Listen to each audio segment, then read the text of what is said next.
Hello friends, तो कैसे हो आप सब। आज सीटेट हिंदी लैंग्वेज पेपर में जब हम लोग हिंदी, इंग्लिश, उर्दू, बंगाली इस तरह का अगर लैंग्वेज हम लोग लेते हैं सीटेट में, तो दो लैंग्वेज तो चूज करने का हम लोग चूज कर लेते हैं, यानी चुन लेते हैं। लेकिन हम लोग को पेडागोजी स्पेशल जो होता है, किस प्रकार का क्वेश्चन आता है, वो आज हम लोग प्रैक्टिस करेंगे। क्योंकि जब तक आप थ्योरी पढ़ने के साथ प्रैक्टिकल नहीं करते हैं कि किस प्रकार से क्वेश्चन आएगा, एमसीक्यूज को नहीं देखते हैं, तो आपको इस चीज का अनुभव नहीं होता है। तो आज हम लोग 5 एमसीक्यू क्वेश्चंस को देखेंगे, यानी हिंदी का हिंदी सब्जेक्ट से देखेंगे। अगर हिंदी वाले सेक्शन को हम लोग अगर पढ़ लेते हैं, हिंदी पेडागोजी को अगर पढ़ लेते हैं, तो सारा जो होता है रिलेटेड होता है, दूसरा लैंग्वेज में भी मेरा काम आएगा। क्योंकि अगर हिंदी में जो वर्ड होता है उसको हम लोग इंग्लिश में जब ट्रांसलेट करते हैं तो इंग्लिश वाले सब्जेक्ट में काम आएगा। तो आप बिल्कुल इस क्लास को ध्यान से देखेंगे, पूरे वीडियो को कंटिन्यू करेंगे, पूरे वीडियो को देखेंगे। क्योंकि एक बात आप लोग याद रखें, बेरोजगार लड़का का दूसरा नाम होता है क्या? फुटबॉल। बेरोजगार लड़के का दूसरा नाम क्या है? फुटबॉल। क्योंकि जिस प्रकार से फुटबॉल को लात मारा जाता है, उसी तरह से हम लोग क्या करते हैं, हमारा समाज क्या करता है, बेरोजगार लड़के को देखना ही नहीं चाहता है, उसको लात मारा जाता है। तो इसलिए आज हम लोग क्लास को सीरियस रूप से यानी ध्यान पूर्वक देखेंगे। इस क्लास को करने के बाद आपको हिंदी के साथ साथ इंग्लिश, उर्दू, बंगाली जितना भी सब्जेक्ट्स होता है सारा रिलेटेड होता है लैंग्वेज पेपर में। आप सिर्फ वर्ड को ट्रांसलेट करना होगा। तो नंबर 1 क्वेश्चन को देखते हैं। 1 नंबर क्वेश्चन है, शिक्षार्थी केंद्रित कक्षा कौन सी है? क्वेश्चन है कि शिक्षार्थी केंद्रित कक्षा कौन सी है। आप option A, B, C, D को जब पढ़ेंगे उसके बाद ही हम लोग देख पाएंगे कि कौन शिक्षार्थी केंद्रित है या कौन नहीं है। शिक्षार्थी केंद्रित का मतलब हुआ स्टूडेंट के अकॉर्डिंग कौन सी क्लास है, यानी आपका शिक्षार्थी केंद्रित मतलब हुआ चाइल्ड सेंटर्ड। चाइल्ड सेंटर्ड होना चाहिए। हम लोग बिल्कुल पढ़े थे कि टीचर सेंटर्ड होना बिल्कुल गलत होता है, निगेटिव होता है। चाइल्ड सेंटर्ड होना सही होता है, पॉजिटिव होता है। तो हम लोग का क्वेश्चन आया कि शिक्षार्थी केंद्रित कक्षा कौन सी है। तो ए में देखते हैं, जिस कक्षा में अध्यापक निर्णय लेते हैं और आत्मनिर्भर होते हैं। आत्मनिर्भर होते हैं। आपको क्या लगता है कि जिस कक्षा में टीचर अगर निर्णय लेगा, सारा कुछ निर्णय डिसाइड कौन करेगा? टीचर ही करेगा, अध्यापक ही करेगा। तो वो कक्षा कभी स्टूडेंट के अनुसार हो सकता है क्या? बिल्कुल भी नहीं होगा। जब सारा डिसीजन टीचर ही लेगा, सारा डिसीजन कौन ले लेगा? हमारा अध्यापक ही लेगा। तो स्टूडेंट के अनुसार होगा ही नहीं। तो पहला हम लोगों को क्या लगता है? बिल्कुल गलत लगता है। क्योंकि जब स्टूडेंट क्लास हम लोग चाइल्ड सेंटर्ड की बात करते हैं, तो चाइल्ड सेंटर्ड में होता क्या है?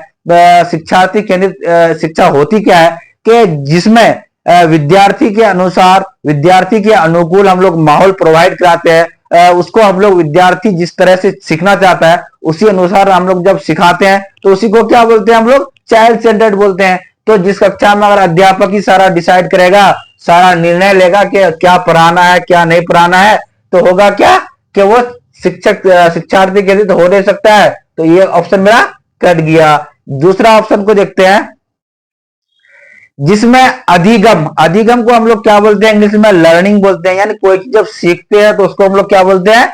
अधिगम बोलते हैं। तो जिसमें अधिगम का समग्र उत्तरदायित्व अध्यापक पर होता है। फिर से देखते हैं, यानी सारा डिसाइड जो कौन करेगा? अध्यापक करेगा। यानी क्या सामग्री लाना है, क्या पढ़ाना है, जब सारा डिसाइड शिक्षक करेगा तो वो भी क्या हो जाएगा मेरा? चाइल्ड सेंटर्ड हो नहीं सकता है। तो ये भी क्या हो गया? गलत हो गया। तीसरा पॉइंट को देखते हैं, जिसमें विद्यार्थियों की बहुत कम संख्या पर ध्यान दिया जाता है। आपको पढ़ के लगा होगा कि ये बिल्कुल गलत है। क्योंकि जिसमें अगर विद्यार्थी पूरा पढ़ने की भी जरूरत नहीं है, कि जिसमें बहुत कम संख्या, यानी एक क्लास में अगर मेरा 10 स्टूडेंट है या 15 स्टूडेंट है, उसमें से अब अगर हम 3-4 स्टूडेंट पे ही फोकस करेंगे, सारे को छोड़ देंगे, तो वो कक्षा कभी चाइल्ड सेंटर्ड हो सकता है? बिल्कुल नहीं होगा। क्यों? क्योंकि आप बहुत कम संख्या पर ध्यान दे रहे हैं, सारे स्टूडेंट्स पर ध्यान नहीं दे रहे। आपको ऑल ओवर डेवलपमेंट को लेकर चलना पड़ता है, यानी पूरा विकास करना है। कुछ बच्चे का ही नहीं कराना है, सारे बच्चों का विकास कराना है। तो हम लोगों को क्या करना होगा, कम बच्चों पर ध्यान दे नहीं सकते हैं, अधिकांश विद्यार्थियों की अनदेखी अनदेखी हम लोग कर नहीं सकते हैं।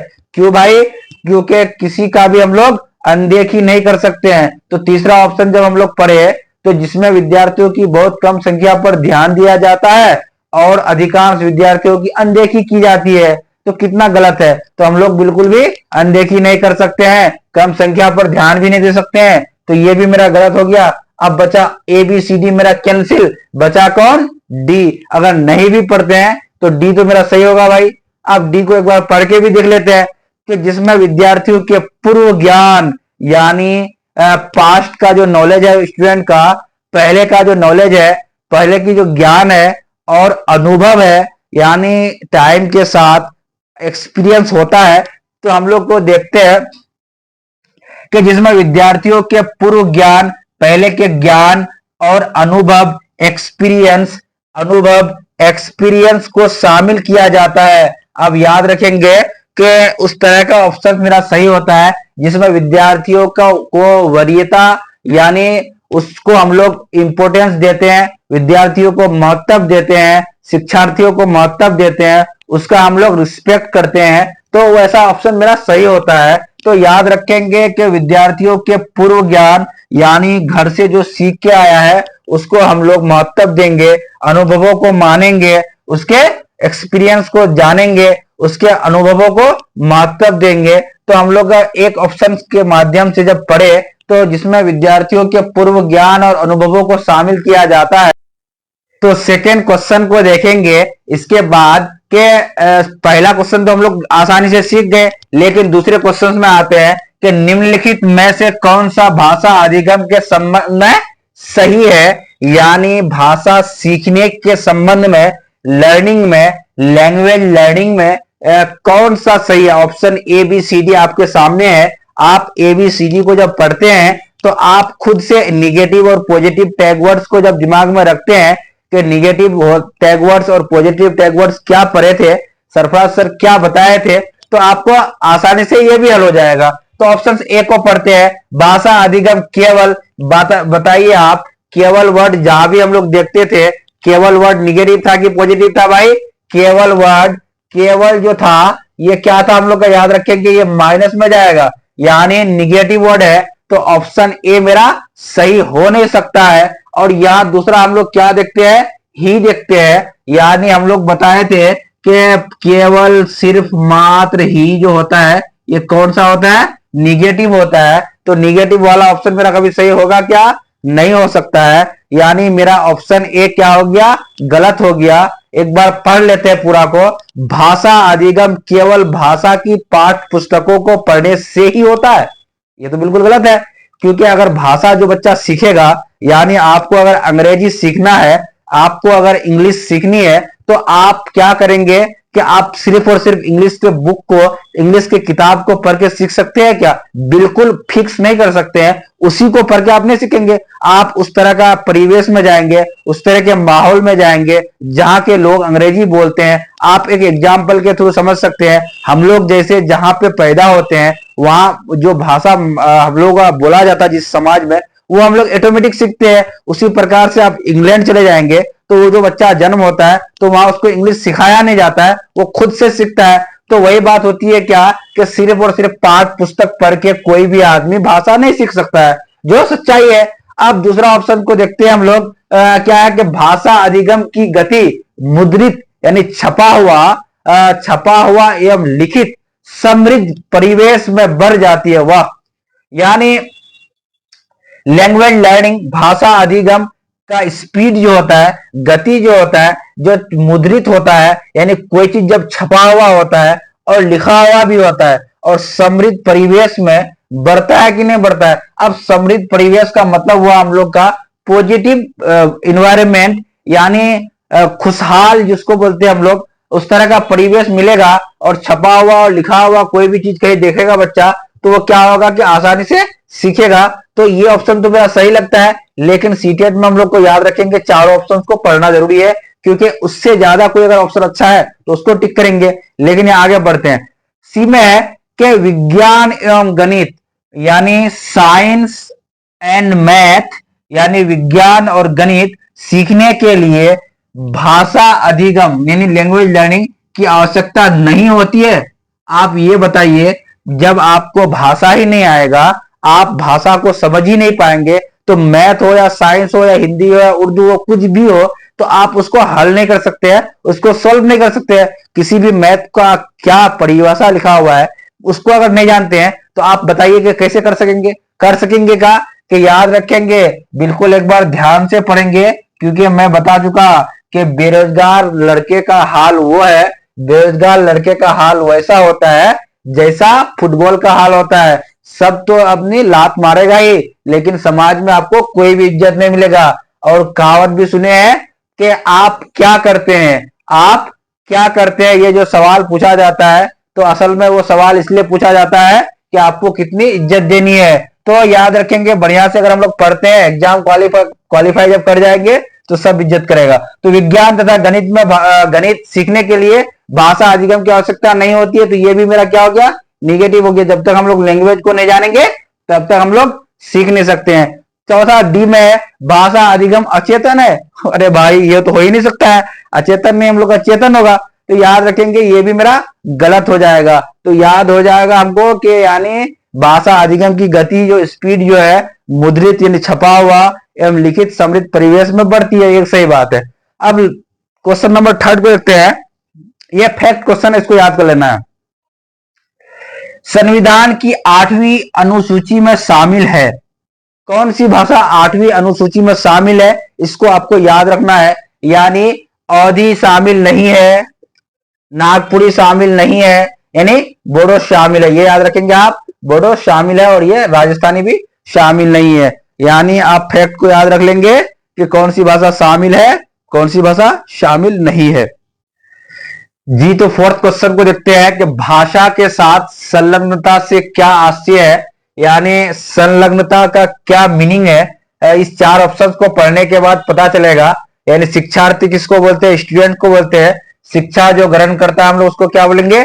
शिक्षार्थी बोलेंगे। शिक्षार्थी भाषा के नियम सीखते हैं। जब निगेटिव और पॉजिटिव वर्ड में हम लोग पढ़े थे कि नियम सीखना, रूल याद करना, डिफिनेशन पढ़ना, डिफिनेशन को याद करना, वो क्या था? निगेटिव था। तो जिससे हमको पता क्या चला कि ऑप्शन ए मेरा क्या हो गया? निगेटिव है। ऑप्शन बी को पढ़ते हैं। अध्यापक भाषा अधिगम के लिए शिक्षार्थियों के साथ काम करते हैं।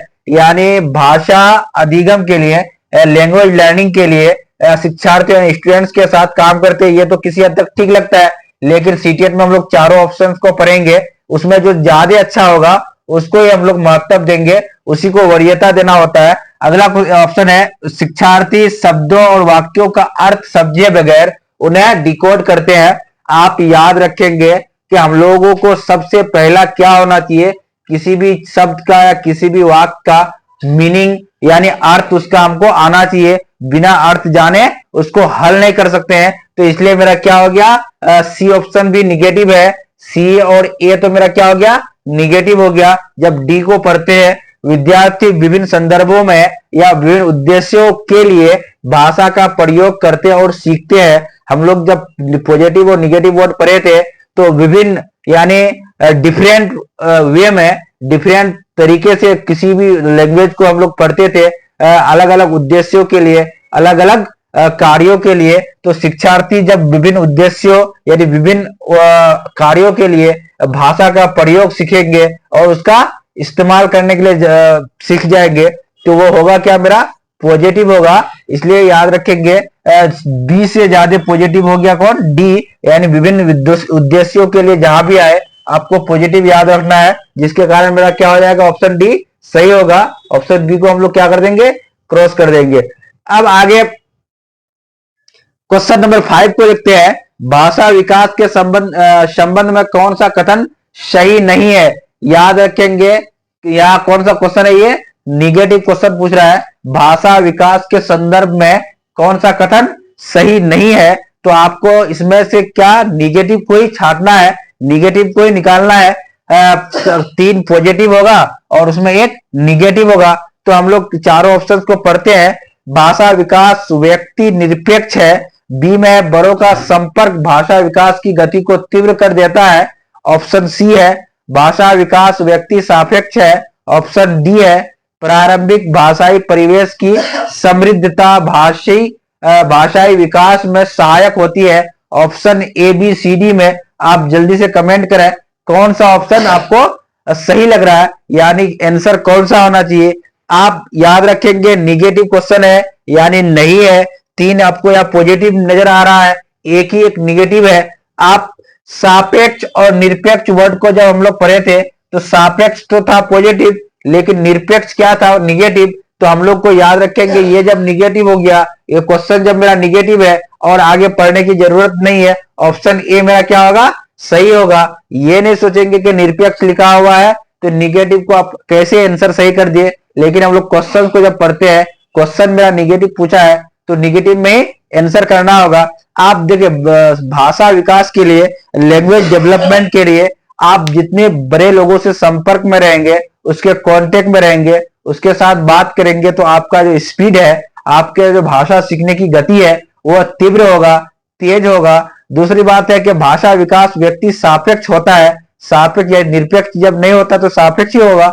उसके बाद प्रारंभिक भाषाई परिवेश की समृद्धता भाषाई विकास में सहायक होती है, यानी परिवेश जिसका जैसा होगा, जिसका जितना अच्छा इन्वायरमेंट मिलेगा उसको वैसा भाषा सीखने में मदद करेगा, उसकी भाषा उतनी अच्छी होगी। तो आप बताएं जब हम लोग इस प्रकार से सीटेट हिंदी पेडागोजी का 5 क्वेश्चंस को देखें, 5 क्वेश्चंस को देखने के बाद आपको कितना आसान लगता है कमेंट करेंगे और बताएंगे कि कहां कहां आपको निगेटिव वर्ड, कहां पॉजिटिव वर्ड, इसको कैच कर पाते हैं या नहीं पाते हैं, पकड़ पाते हैं या नहीं पाते हैं। उसको एक बार दोबारा फिर से प्लेलिस्ट में जाकर के, आप डायनेमिक मंत्र के प्लेलिस्ट में जाकर के देख लेंगे कि निगेटिव और पॉजिटिव वर्ड्स की पहचान कैसे करते हैं। जब उसको देखने के बाद मुझे नहीं लगता है कि आपको निगेटिव और पॉजिटिव वर्ड्स पहचानने में दिक्कत होगी। और आपको जब 90 मार्क्स का पेडागोजी आएगा उसमें से आप 85 एटलीस्ट, कम से कम मिनिमम आप 85 मार्क्स लेके आएंगे। और उधर 60 नंबर में 30 भी अगर कट जाते हैं तो आप इधर 85 और उधर 30, टोटल मेरा एग्जाम जो होगा कितने मार्क्स का होगा, 150 का होगा। 150 मार्क्स का एग्जाम होने वाला है। उसमें अगर पेडागोजी सेक्शन से अगर 85 लाते हैं और उधर से हम कितना लेके आ जाते हैं, 30 लाते हैं, कितना में से उधर से 50% ही जोड़ते हैं, 60 में 30 अगर लेके आते हैं तो कितना हो जाएगा मेरा, 60 और 85 और 30 हो जाएगा कितना, 100।